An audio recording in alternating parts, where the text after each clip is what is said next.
ओम श्री शक्ति नमः। ओम श्री शक्ति नमः। ओम श्री शक्ति नमः। ओम श्री शक्ति नमः। ओम श्री शक्ति नमः। देवताओं के अनुरोध से वैष्णव ब्राह्मण के वेश में शिव जी का हिमवान के घर जाना और शिव की निंदा करके पार्वती का विवाह उनके साथ न करने का कहना। ब्रह्मा जी कहते हैं, नारद मैना और भगवान शिव के प्रति उस कोटि अन्य भक्ति देख इंद्र आदि सब देवता परस्पर विचार करने लगे। तदनंतर गुरु बृहस्पति और ब्रह्मा जी की इस सम्मति के अनुसार सभी मुख्य देवताओं ने शिव जी के पास जाकर उनको प्रणाम किया और वे हाथ जोड़कर उनकी स्तुति करने लगे। देवता बोले, देव देव महादेव, देव देव महादेव, करुणा करुणा कर हम आपकी शरण में आए हैं, कृपा कीजिए। आपको नमस्कार है स्वामी। आप भक्त वत्सल होने के कारण सदा भक्तों के कार्य सिद्ध करते हैं, तीनों का उद्धार करने वाले और त्याग के सिंधु तथा भक्तों को विपत्तियों से छुड़ाने वाले हैं। इस प्रकार मैं ईश्वर की स्तुति करके इंद्र सहित संपूर्ण देवताओं ने मैना और हिमवान की अन्य शिव भक्ति के विषय में सारी बातें आदि पूर्वक बताई। देवताओं की वह बात सुनकर महेश्वर ने उनकी प्रार्थना स्वीकार कर ली और हंसते हुए उन्हें आश्वासन देकर विदा किया। तब तब सब देवता अपना कार्य सिद्ध हुआ मानकर भगवान सदाशिव की प्रसन्नता करते हुए शीघ्र अपने घर को लौटकर प्रसन्नता का अनुभव करने लगे। तदनंतर भक्त वत्सल महेश्वर भगवान शंभु, जो माया के स्वामी है, निर्विकार सीट से चलराज के यहाँ गए। उस समय गिरी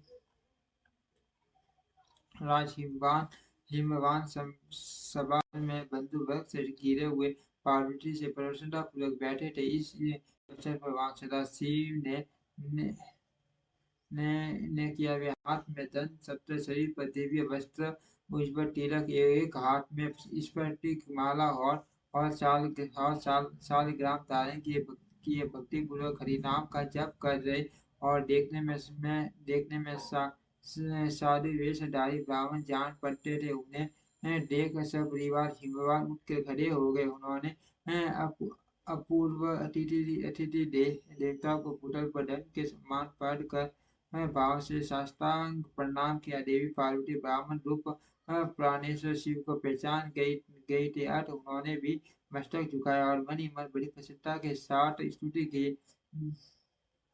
ब्राह्मण रूपधारी शिव ने उन सबको प्रेम आशीर्वाद दिया। श्री कृष्ण शिवा को सबसे अधिक मनोवांछित शुभाशीर्वाद प्रदान किया। शैलधीराज हिमवान ने बड़े से उन्हें मधुपर्क आदि पूजन सामग्री की भेंट की और ब्रह्मा बड़ी प्रसन्नता के साथ वह सब ग्रहण किया। तत्पश्चात गिरि हिमाचल के चल ने उनका कुशल समाचार पूछा। उन्हें अत्यंत पूर्वक उन दिव्य राज की विधिवत पूजा करके शैलराज ने पूछा, आप कौन है? तब उन ब्राह्मण शिरोमणि गिरिराज ने ही आदर पूर्वक कहा, वे वे वे श्रेष्ठ ब्राह्मण बोले, गिरिश्रेष्ठ मैं उत्तम विद्वान का ब्राह्मण हूँ और ज्योतिषियों की वृत्ति का आश्रय लेकर भूतल पर करता रहता हूँ। मन के समान मेरी गति है। मैं सर्वत्र समर्थ और गुरु की दी हुई शक्ति से सर्वज्ञ हूँ। परोपकारी आत्मा, दया सिंधु और विकार नाशक हूँ।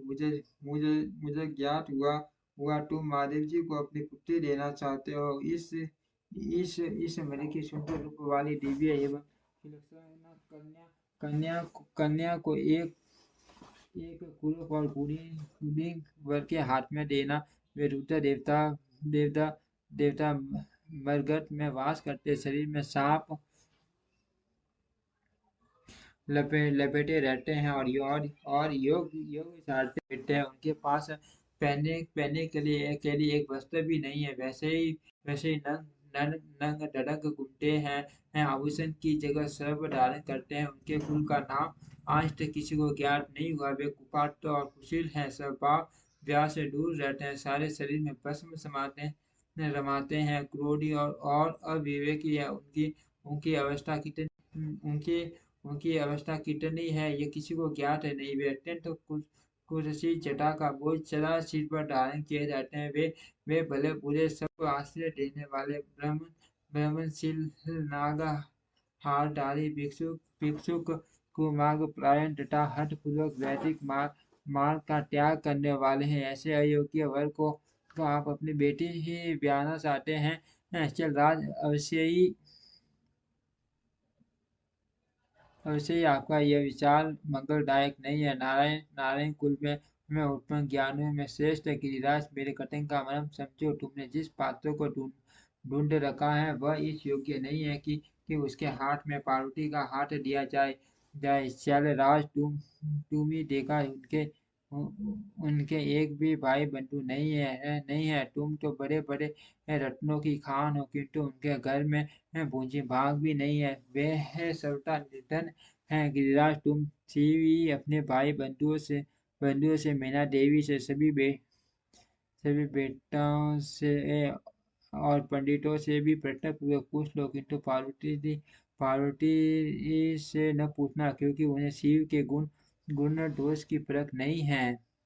ब्रह्मा जी कहते हैं, नारद, ऐसा कहकर वे ब्राह्मण देवता जो नाना प्रकार की लीला करने वाले शांत स्वरूप शिवी थे, शीघ्र शीघ्र खा पीकर आनंद पूर्वक वहां से अपने घर को चल दिए। ओम श्री शक्ति नमः। ओम श्री शक्ति नमः। ओम श्री शक्ति नमः। ओम श्री